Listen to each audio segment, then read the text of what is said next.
السلام عليكم. كتاكيت الثانويه العامه انا كنت لسه عندكم مش من بعيد، يعني دول 4 سنين بس حاسس والله ال4 سنين دول ان انا لسه معاك. الذكريات اللي عندي لا انا مش عايشها من 4 سنين، دي كانت لسه مثلا من شهرين 3. اللي عمل كده ايه؟ اللي عمل كده ان ثانويه عامه مش بس سنه بتعدي عليك عادي، مش بس مدرسين الثانويه العامه بيعدوا عليك بعد كده كاي مدرسين عاديين عديت بيهم، او زي الدكاتره مثلا الدكاتره الجامعيين اللي هتعدي عليهم في مرحله الجامعه. لا، مدرسين الثانويه العامه دول في ناس في السنه دي هتشوفهم اكتر من اهلك، هتشوفهم اكتر من صحابك.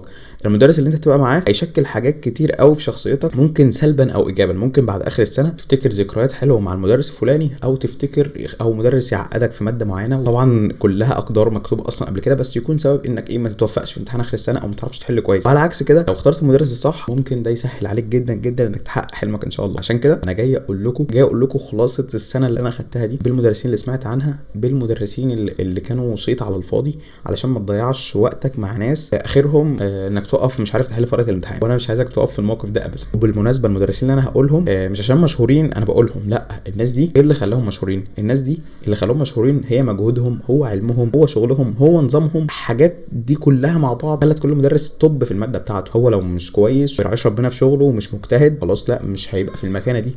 الطالب دلوقتي بقى ذكي كفايه انه يعرف ان المدرس ده بيفيده ولا بيضره او بيضيع وقته. مش عايز اضيع عليكم وقتكم. تعالى نمسك اول ماده كده، ماده اللغه العربيه. ماده اللغه العربيه دي قبل ما اكلمك عن المدرسين بتاعتها عايز اقول لك ان اللغه العربيه بحسها ماده عايزه الطالب الموهوب.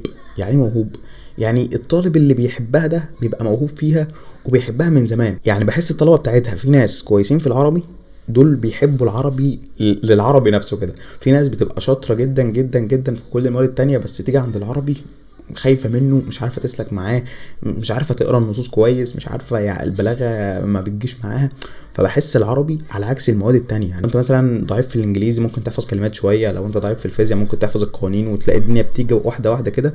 لكن العربي ده بحسه انت شاطر بيه بالفطره. فمش هعرف اقول لك لو انت ضعيف في العربي في ثالثه ثانوي تعمل ايه بصراحه. هو النحو بقى بحس يا جماعه انا بحس العربي ده بالفطره. دي كانت تجربتي معاه، وانا الحمد لله كنت محظوظ جدا جدا. انا بحب العربي وبحب احل في العربي، بحب افتح كده تدريبات العربي، افتح مثلا قطعه نحو اقعد احل. حتى لو يعني كنت في الواجب بحل حاجات عليا اكتر من اللي عليا. بحس ان الموضوع سهل قوي. ما كنتش محظوظ معاه اليوم ده بس، لكن المجهود اللي هو كان عامله كان يحترم عليه.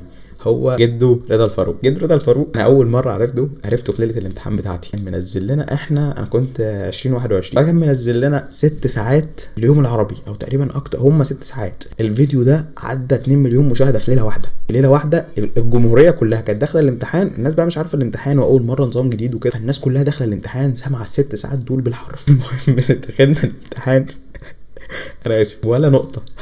يا لهوي، احنا ما ذاكرناش غير الفيديو ده. يعني ذاكرت الفيديو ده، هو جايب كل حاجه حرفيا في الماده، لكن مفيش حاجه جت بالنص. هو النحو بس اللي كان فيه تشابهات عشان النحو كان جاي خفيف ولذيذ كده.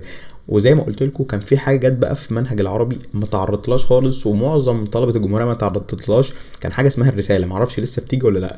الرساله دي الطالب بقى اللي كان بيحب العربي اللي قلت لكم اللي هو موهوب في العربي وهو اللي عرف يتعامل معاه.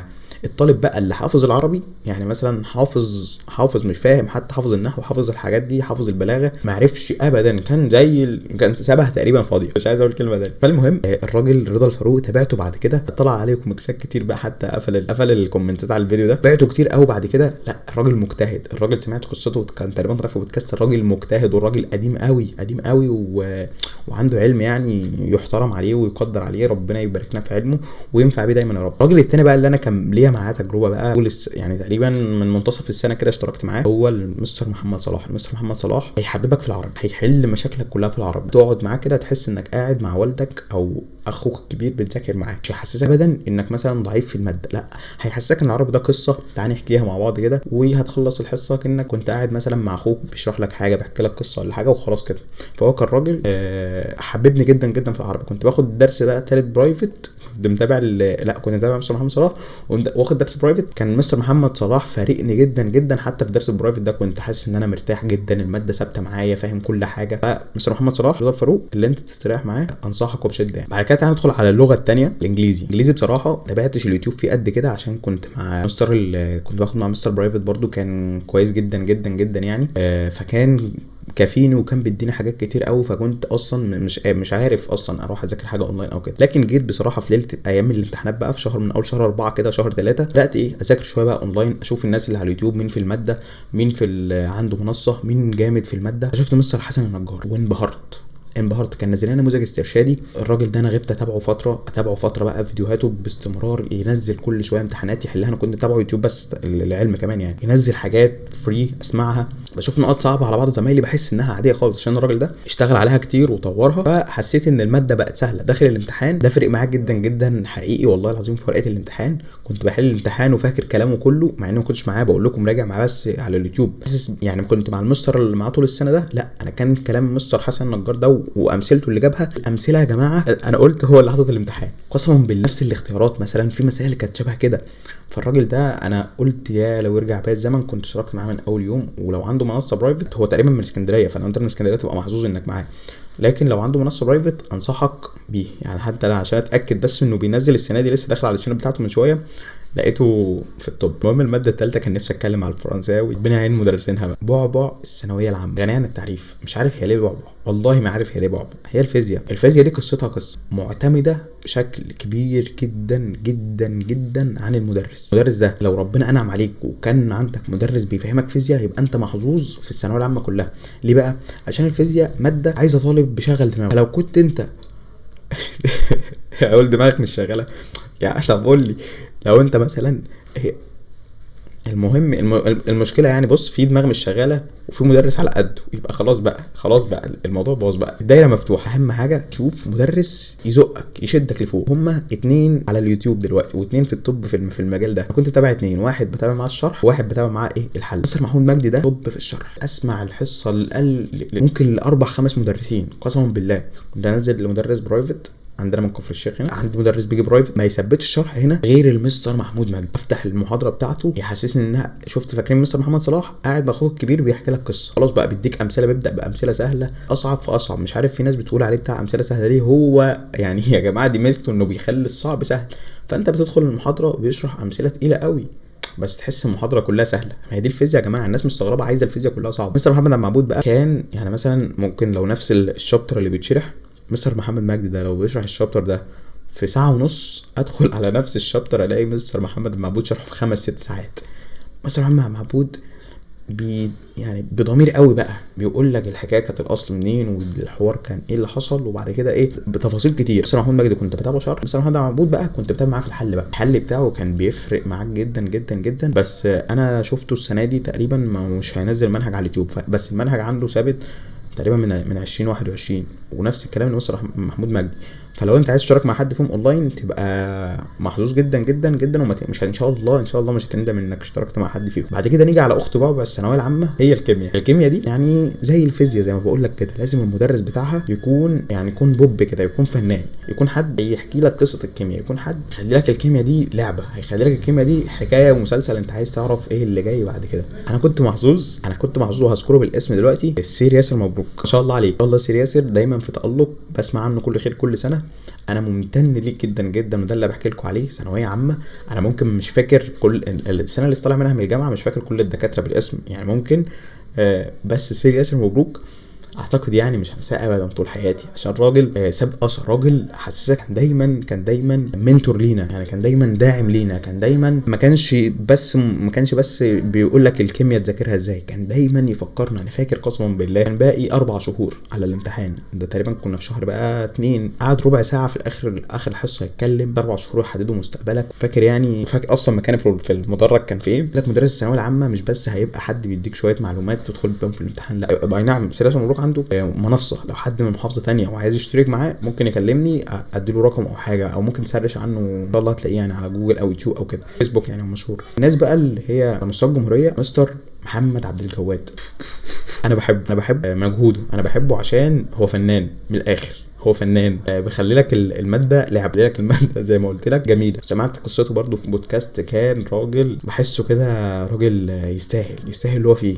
راجل لو انت معاه مش هتندم، لو انت معاه هيسيب فيك نفس الاثر اللي قلت لك مع سير ياسر مبروك. الراجل التاني برضو المشهور عايز اديله حقه عشان تابعته فتره في الثانويه العامه وفرق معايا، مستر خالد صقر، ياسر مبروك، محمد عبد الجواد، مع حفظ الالقاب. دايما لو انت مع حد فيهم تاكد ان شاء الله انت على الطريق الصح. بعد كده اتكلم بقى في تخصصي الرياضه شويه للناس بتوع الرياضه. عندنا انا مش عارف ليه الناس اللي انا جاي ارشحها النهارده كان حصل معاها مواقف مش كويسه. يعني زي ما قلت لكم مستر رضا الفاروق ليله الامتحان 6 ساعات ولا كلمه. متخيل بتسمع 6 ساعات يعني خدت اليوم كله، مش بتسمعهم مثلا مش بتسمع مسلسل، لا انت خدت اليوم كله بتسجل ملاحظات وراه، بتكتب، بتحل. يعني اليوم كله 6 ساعات ما نمتش، فاتح لابتوب او فاتح التابلت قاعد عليه بتكتب ومركز وممكن تنسى كل اللي تنسى اسمك، و6 ساعات دول داخل بيهم كده في دماغك. تدخل بقى ولا اي حاجه.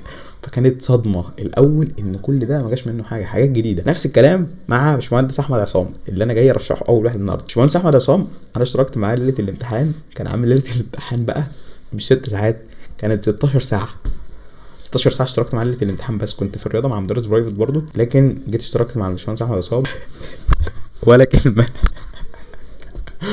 ولا كلمه. هما يا جماعه معذورين برضو، احنا كنا اول سنه في النظام الجديد سنه 2021، احنا اول دفعه بتاعه التابلت. فكله بقى بيتخيل ان الناس كلها تروح المريخ بقى تجيب امتحان من المريخ، بس ده ما حصلش. هو الامتحان جه من المنهج بس فيه افكار بسيطه، جه من حاجات سهله وجه حاجات صعبه وجه حاجات متوسطه. هو ال 16 ساعه كانوا حاجات بقى لو هو سافر المريخ وامتحاننا في المريخ 16 ساعه في المريخ بقى وما جاش حاجه من المريخ. بس بعد كده هو بقى خلاص بقى، هو بعد كده بقى السنه اللي بعدها انا لحد دلوقتي والله العظيم انا عامل له سبسكرايب وفيديوهاته بتظهر عندي ومتابعه. يعني هو راجل مجتهد جدا بقى وطور من نفسه بقى في حته تانية. فباشمهندس احمد عصام رقم 1 في الرياضه. الراجل ده انا معاه في الرياضه من اولى اعدادي تقريبا او من اولى ابتدائي. هو باشمهندس احمد سرور، يلا نفهم ماس، القناه بتاعته. كان معايا في ثانويه عامه برده، كان معايا كل سنه تقريبا، حتى ما بقى مش محظوظ بس انه ما بنزلش حاجات للكليه، فانا مش محظوظ عشان كده. الراجل ده انا عايش معاه في الرياضه. لو انت مع حد فيهم في ثانويه عامه ان شاء الله على الرايت تراك، يعني الطريق الصح. حاجه بس مع انه بعيد عن تخصصي ومجالي، انا كنت عايز اتكلم بصراحه عن جيو ماجد امام اللي حصل بقى من الجيولوجيا للاحياء. انا بصراحه دخلت سمعت شرحه بالمناسبه، انا عندي من كفر الشيخ يعني، سمعت شرحه في الجيولوجيا على الشانل عنده، وسمعت شرحه في الاحياء. قسما بالله انا هقول لكم حاجه انا لسه فاكرها من الجيولوجيا، دخلت بس سمعت 10 دقايق او 5 دقايق من اول ما نزل المحاضره. يعني الكلام ده من شهر. هو اول حاجه في الجيولوجيا في حاجه اسمها الضغط واحد او حاجه، مثلا لو انت في طياره ومقفول فالضغط واحد. فكان بيتكلم لو انت في منطاد بقى والمنطاد ده فيه حاجه في النص كده فراغ. المهم يعني عشان اختصر عليكم انا لسه فاكر المعلومه، بقول لك فالفراغ ده مش زي في الطياره، يعني المنطاد عكس الطياره. شفت انا راجل علم رياضه ودخلت 5 دقايق طلعت بمعلومه. فكده الضغط مش واحد وهنا الضغط واحد. انا ما اعرفش اللي انا بقوله ده صح ولا لا، بس بقول لك انا فاكر حاجه وما ذاكرتهاش بعد كده. دخلت بقى الاحياء افهم حاجه. احنا الاثنين بنقرا بي دي اف. انا بتكلم بصراحه ممكن هو دايما يطور نفسه، ممكن طلبه تفهم كده. الناس بقى سمعت اسم كتير بيتكرر، مستر محمد دايما والجوهري. دخلت سمعت بصراحه فهمت، مع ان الراجل بتاع الرياضه بصراحه يعني ما فهمتش قوي، بس خدت معلومات، خدت شويه معلومات بس يعني. ومش عايز اقول لك اكتر من كده. المهم عايز افكرك تاني ان المدرس اللي هتاخده في ثانويه عامه ده اهم من انك تختار صاحب عمرك. هو هيبقى اكتر، هتشوفه اكتر من صاحب عمرك يعني في السنه دي. فاختاروه بعنايه، اختاروه كويس، جاهدوا ان شاء الله كلكم تحققوا كل اللي بتحلموا بيه. ان شاء الله لو احتجتوني اكون معاكم دايما في كل الوقت. اخوكم محمود فكري، السلام عليكم.